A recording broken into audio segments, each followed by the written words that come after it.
എഴുതിയിരിക്കുന്നത്? ആ പേപ്പർ കഴിയാൻ നോക്കട്ടെ. തെറ്റാണല്ലോ ആദ്യം തന്നെ.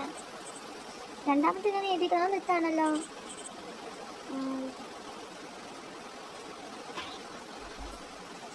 മൂന്നാമത്തെ തെറ്റാണല്ലോ. മൊത്തം നമുക്ക് തെറ്റാണ്. നീ ഒന്നും പഠിച്ചില്ലേ? ഒന്നും അറിയത്തില്ലായിരുന്നോ? അടുത്താൾ വരും.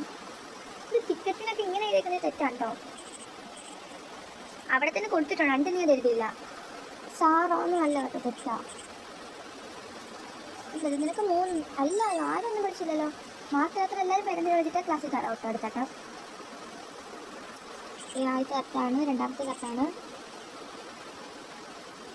മൂന്നാമത്തെയും കറക്റ്റാട്ടോ. നീയാണ് നമ്മൾ ഇതുവരെ മാർക്കോടെ നല്ലപോലെ പഠിച്ചിട്ടുള്ളത് കേട്ടോ. ഓക്കെ.